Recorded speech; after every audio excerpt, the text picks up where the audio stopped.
everybody. Again, it's the same place, same time, 10 o'clock on a Monday morning for our leadership talk. Today, we have our wonderful Jessica Rose Johnson with us, who I met online.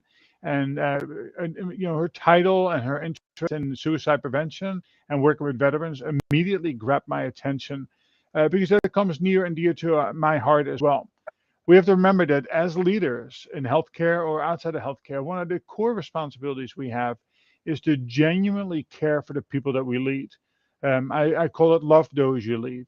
And that does not mean we stop at the doorstop. We don't wait until the people come and then start caring. It's really when they leave, we need to continue to care.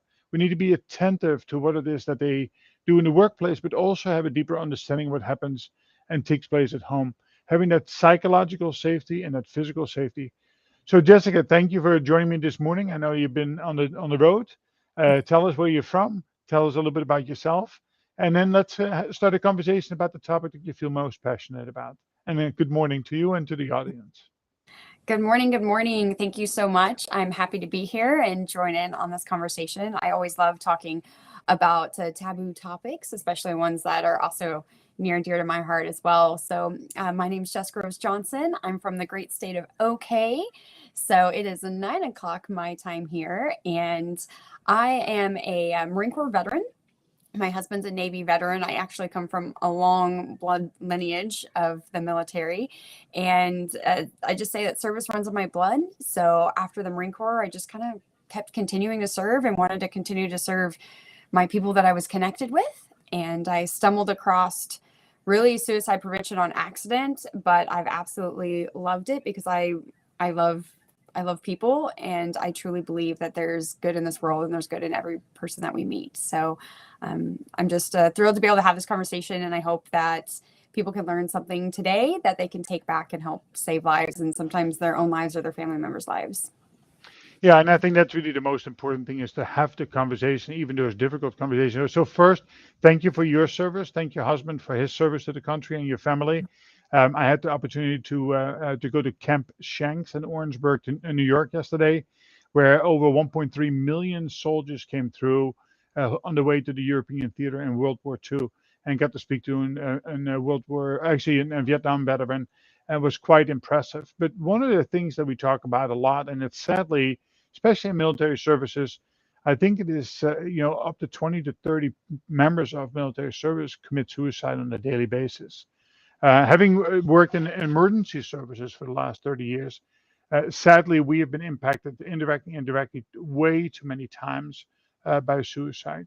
So share with me what it is, what has been your experience, and what brought that topic to you. So listen, I need to talk about this because if we don't talk about it, we cannot fix the issue. So tell us a little bit more about the connection between suicide and veteran services, and of course the message.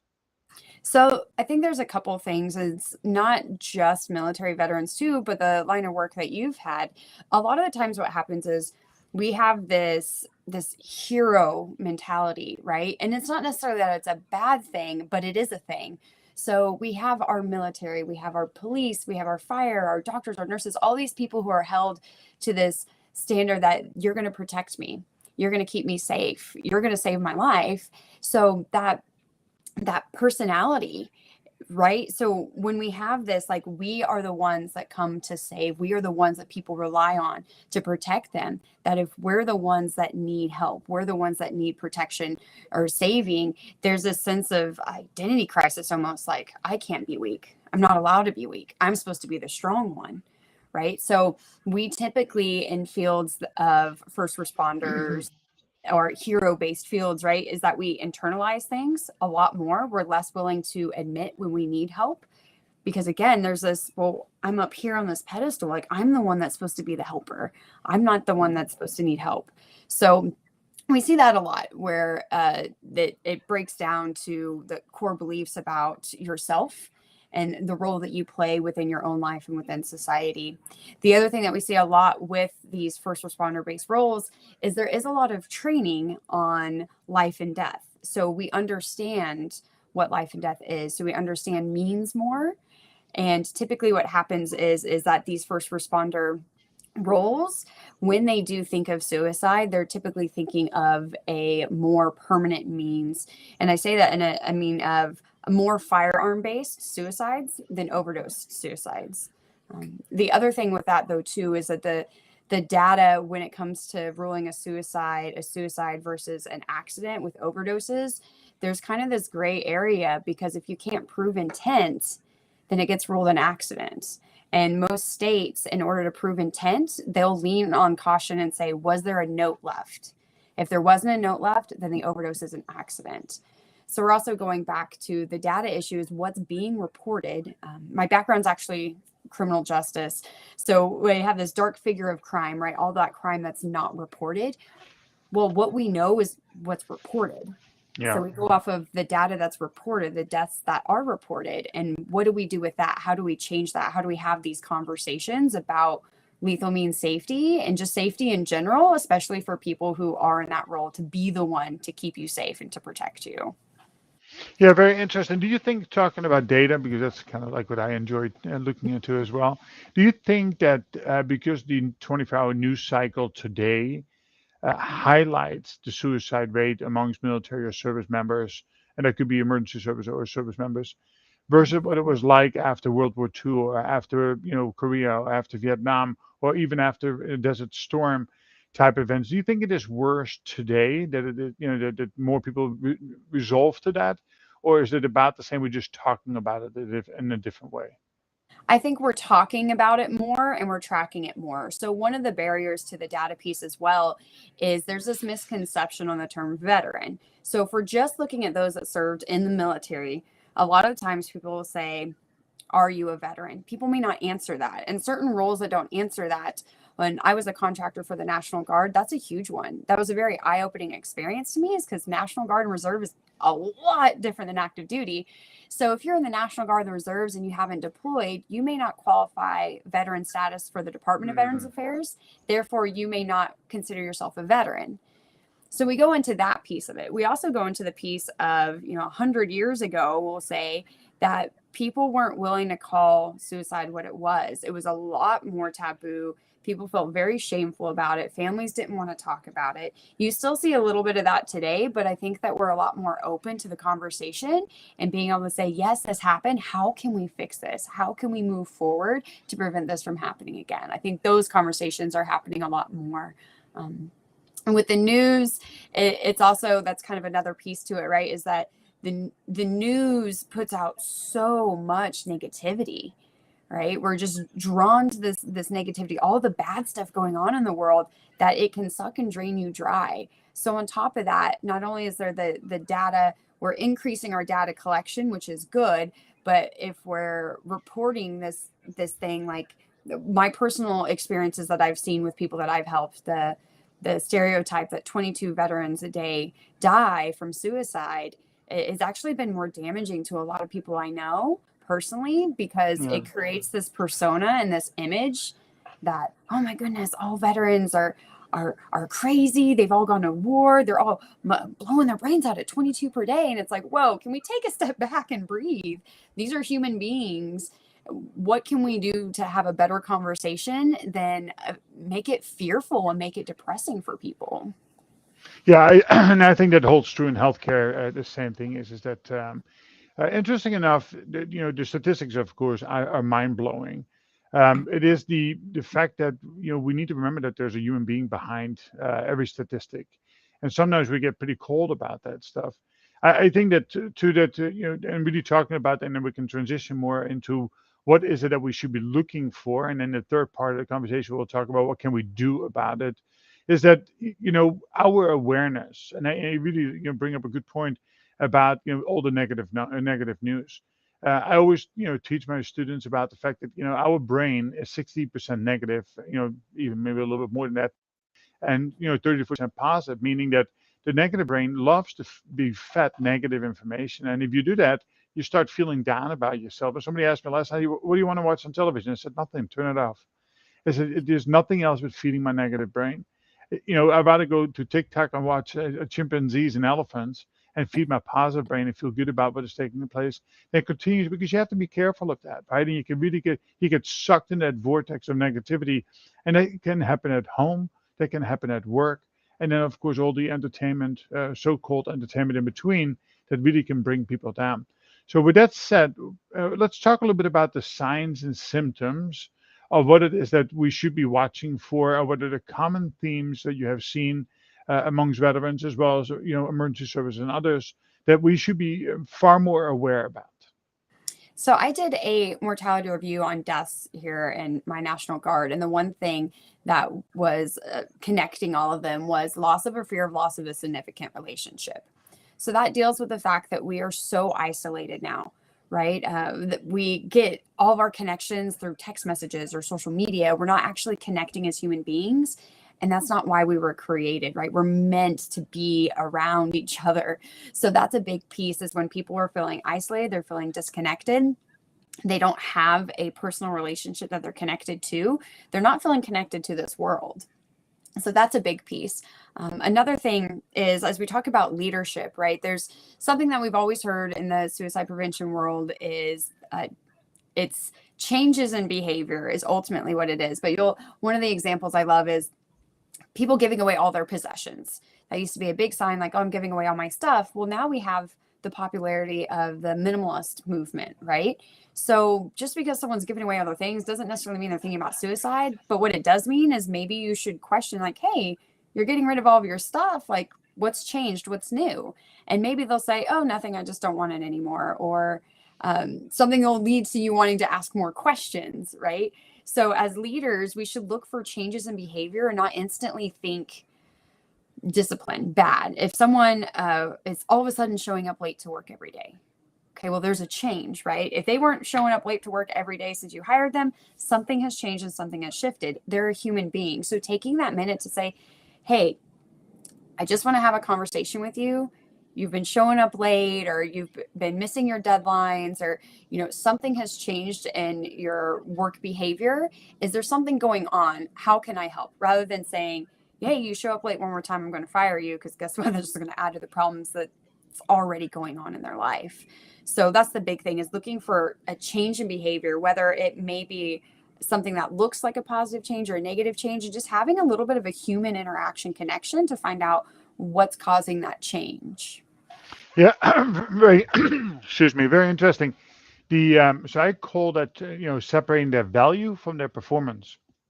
Often we mix these things together, right? I go out and teach and said, listen, what is the value of $100 bill? $100. What about if you crumble it up? What's the value of it? Well, it's still $100. Now, if I take that crumble and put it on the ground and step on it on the mud, and I hold the $100 bill up, the value is still $100, right? It might not look pretty. It's not performing at this point in time. So we separate somebody's value from their performance, and then lead it off with the question, why is that? From a caring perspective, not from a punitive perspective, I do think that we do a lot better as leaders. It's not easy for people to have these difficult conversations, and I find that to be one of the gaps in leadership, that they don't have the skills, knowledge, and abilities. So therefore, they default back to you're late. If you do it one more time, I have to let you go, right? And that's not the way to really work or motivate anybody. With that said, the follow up to that, I always believe there are breadcrumbs left behind. Give a little perspective on the responsibility we have beyond what we feel and see in the workplace, and the breadcrumbs they might be leaving behind on Instagram or Facebook or other social media. What has been your experience about the breadcrumbs that are left behind that we need to look for? So I think one thing that really happens when it comes to suicides or overdoses is people often try and reach out for help, but we don't know how. So we're in such a closed off society, right? That we don't know how to communicate. We don't know how to ask for help. So we often hear things like, oh, they were just attention seeking, but kind of what it is, right? But not in a bad way. We say it like a bad thing. We say it like, oh, they just want attention, but that's what we need. We need that human connection, right? So oftentimes people will say things like, I just can't take it anymore. I want this all to be over with. I don't want to be here anymore, to as blunt as saying, like, I want to die. I'd rather be dead than alive. I'm in so much pain that I would rather end my pain. That's kind of another misconception when it comes to suicides, is people aren't thinking of hurting themselves. They're thinking of ending the hurt. So I think that misconception too is when people are saying things like that, I just want to end all the pain. Just asking, like, well, what does that look like to you? What does that mean to you? And being willing to be the strong one, because if somebody is in such pain, right, they're so scared. And this topic is still really heavy, very shameful and taboo in a lot of cultures and a lot of groups still. So if we can be the strong one in that moment and say, hey, are you thinking about suicide?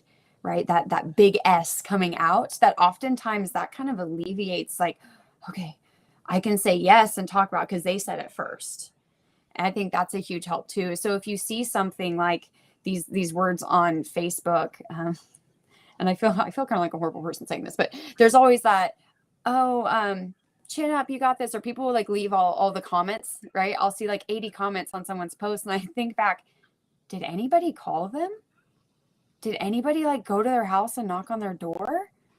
Like, oh my goodness. And now we're all dealing with our own life, right? I know from personal experience, there's a lot of life going on in my house, but just taking that extra like 5 minutes and actually calling to make that human connection, actually going and saying, hey, can we meet up for coffee?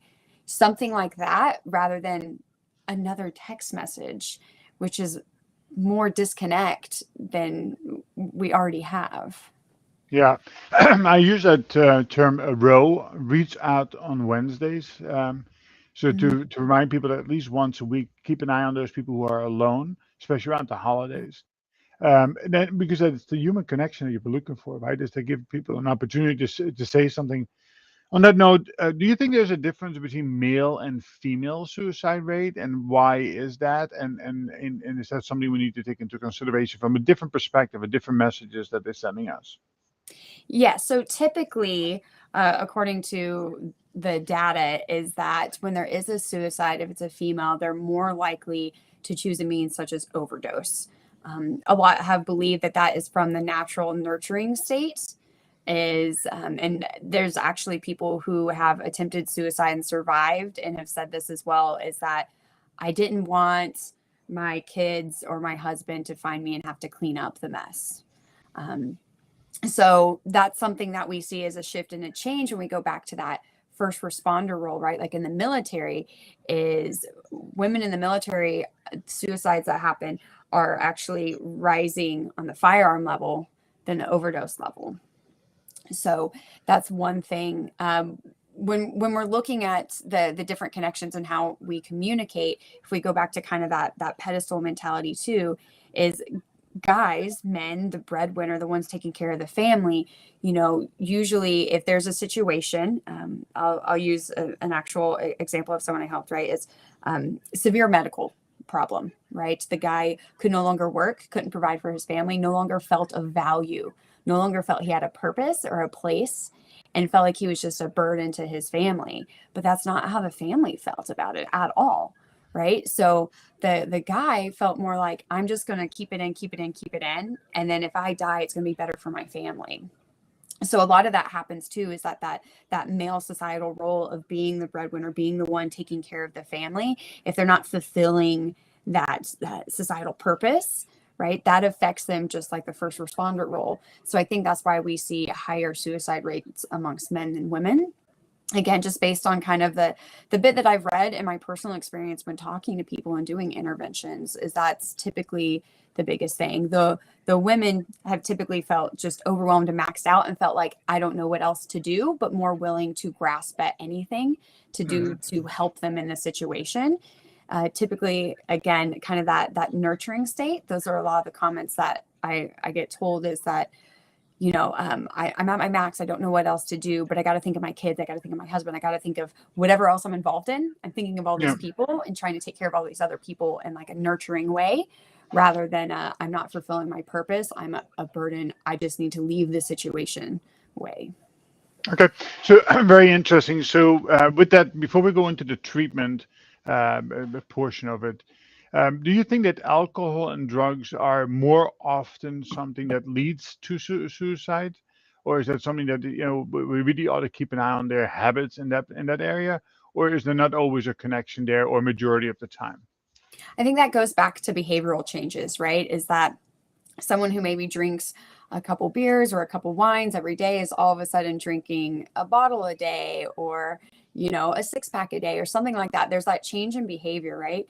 And what we do know is from the research is that alcohol and drugs can impair us. They can impair our brains, right? Our brains are such an interesting organ. It's phenomenal, the amount that goes into how our brain works and recovers, that things like that and drinking in excess or using drugs in excess can impair our ability to think clearly, and it can impair our abilities on what we think of ourselves and damage other parts of our body, such as like our gut health, right? So Yeah. if our gut's not in check, our brain's not in check, there's all those things that move together.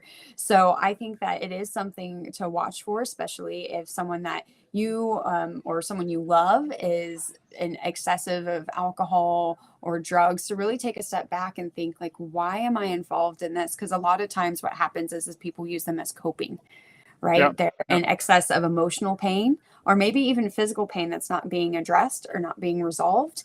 So they're using something to mask and cover up the pain, which, going back to suicide, is a way to end pain. Yeah. So I think that's a big thing, is just being able to say, hey man, whoa, you're drinking more than usual, or hey girl, what are you taking over here? You don't normally take all these medications. Like, having open and real conversations like that, just to show that you care and giving them an opportunity to talk about what's going on.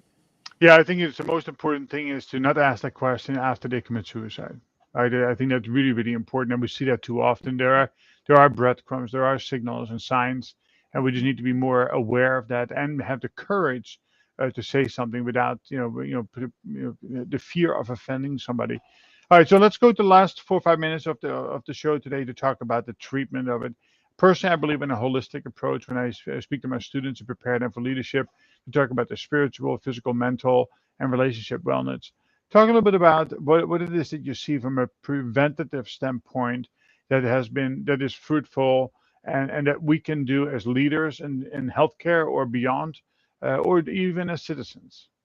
I think the biggest thing to keep in mind is that when it comes to the data and when it comes to the funding and how like we as in like state agencies, or we as in like the government, how we look at suicide prevention is actually a reactive model. Someone already has the thoughts. Someone has already attempted, right? But real suicide prevention is proactive, is before that, Hmm. right? So, and when it comes to suicides, a lot of the feelings piece that build up is a loss of something, a loss of self-identity, a loss of job, a loss of relationship. It's a loss. So if we can look at how can we battle these losses, if someone loses their job, right, or loses a loved one in their life, how are we really supporting them? Maybe there's a significant financial loss or stressors. How are we handling these everyday stressors in our life? I Yeah. like to think of it as like a black puzzle box, right? Is we have these everyday life stressors that the more they box in, the more they box in, the more they box in, the less that we're dealing with them and the less we're helping, we end up in this tight little box and we can't see the light. So sometimes it just takes somebody putting a crack in that box and saying, hey, and opening that light back up for us to breathe again. So that's really the biggest thing that you can do, is what is stressing you out and making you overwhelmed, and how can we change your environment? How can we add in supports or resources to alleviate those stressors before they get to the point to where you're maxed out and you see no other way out of that black box? Yeah, I think that's really valuable information. It is we have to create hope and opportunity in every step that we take. I just want to add to that too, is that as a hospital leader, it's not just your responsibility. I think it is a responsibility of all leaders on all levels of the organization. Also know that the EAP, employee assistance programs, are widely available and something that's very rarely spoken about. So they kind of exist in the background, and too often people don't know about the resources, or they feel stigmatized if they would use these resources. So I think the more normalized the leader of the organization makes talking about depression, talking about suicide, talking about mitigating factors, the easier it is for the employee that might be in trouble to be able to seek those services. And of course, even more important, those people around you that who are seeing in the breadcrumbs, the change in the habits and behaviors, that they have the courage to speak up and say something. Because again, it is all about prevention. It's not about how we react to these things after the fact, which sadly, I've done way too many times and had to deliver bad news to people, including friends very close. And then I scratched my head after the fact. So what did we miss? And every single time, if you really paid attention to those little posts on Facebook or Instagram, the little quotes that they said, there are breadcrumbs. So we do need to pay attention to that. So, Jessica, in the closing words, what is it that you would like the audience to walk away from today to raise awareness and to see if we can prevent somebody from taking their own life and really, in essence, save a life or two? I think the big thing is be the brave one for others, is being able to just have the conversation, ask directly about suicide, and in your everyday life, just be a human being. Know that all of us are going through heavy things in life every single day. So reduce the judgment and just be a human to each other. Yeah, I think that's rock solid advice. Can I tell everybody they can find Jessica Rose Johnson on LinkedIn? You have the Rosebud Consulting firm. By all means, if connect with her online and certainly have a follow-up conversation offline. Again, thank you very, very much for bringing this to our attention today. I think it is something we need to all do a little bit better. And especially those people who have served us well. We need to, and we owe it to them to make sure that we love those we lead, that we get to know them on a genuine level, get to understand what makes them tick, and especially when they are not performing the way they, should be performing, or there's a sudden change, to have that courage to go out and ask the question why. So as we wrap it up for today, again, I really thank you for a great word of advice and for joining me this morning. I know it's still earlier in Nebraska. Is it Nebraska? You said right? Oklahoma. Oklahoma. Yeah. And so next week's show, we're going to have another Navy veteran on. His name is Sean Stanley. I worked with him in the past. He is a phenomenal people leader in a sense that he really has a connection with his customer. So he's going to talk to us about the habits and behaviors that that leaders should form with the customers to really optimize relationships. Again, we'll leave it at that. Thank you very much, Jessica, and we'll chat again hopefully in the future. If there's anything we can ever do for you and your organization to help get the word out, we're always here for you. Thank you to the audience, and hopefully you found this as well a worthy 30 minutes, and we'll talk soon again. Take care, and we'll see you next week. Thanks.